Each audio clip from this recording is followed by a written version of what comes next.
Reading through the Bible, Genesis 30, verse 25. After Rachel gave birth to Joseph, Jacob said to Laban, "Send me on my way so I can go back to my own homeland.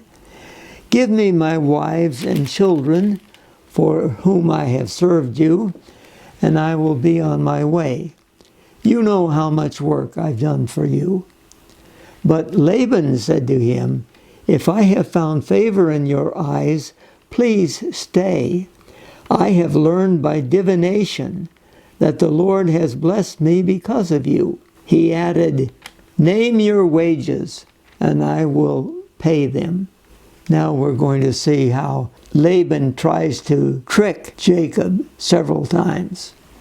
So in verse 29, Jacob said to him, "You know how I have worked for you and how your livestock has fared under my care.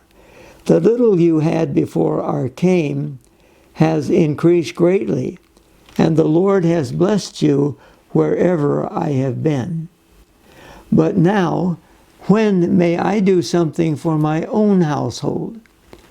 "What shall I give you?" he asked. "Don't give me anything," Jacob replied. "But if you will do this one thing for me, I will go on tending your flocks and watching over them. Let me go through all your flocks today and remove from them every speckled or spotted sheep, every dark-colored lamb, and every spotted or speckled goat. They will be my wages, and my honesty will testify for me in the future whenever you check on the wages you have paid me. Any goat in my possession that is not speckled or spotted, or any lamb that is not dark-colored, will be considered stolen." "Agreed," said Laban. "Let it be as you have said." That same day, he removed all the male goats that were streaked or spotted, and all the speckled or spotted female goats, all that had white on them, and all the dark-colored lambs, and he placed them in the care of his sons.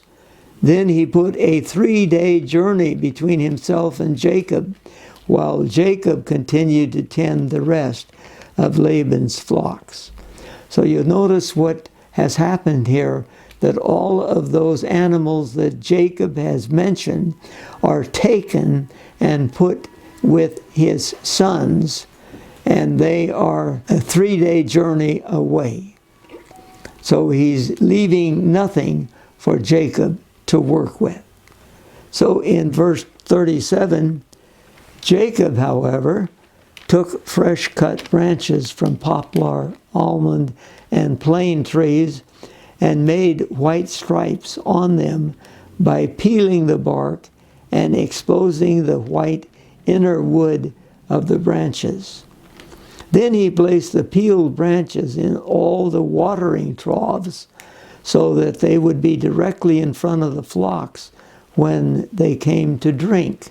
When the flocks were in heat and came to drink, they mated in front of the branches, and they bore young that were streaked or speckled or spotted.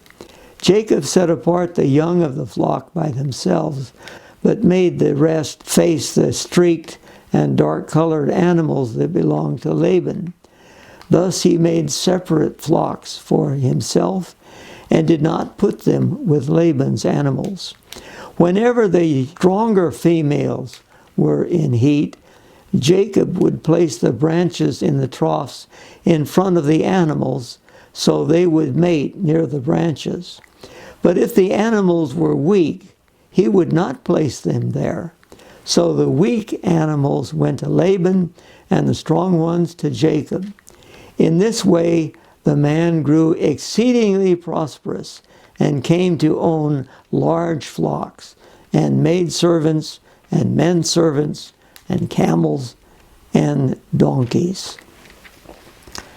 This task that Jacob is engaged in of placing branches in front of the sheep when they mate is interesting.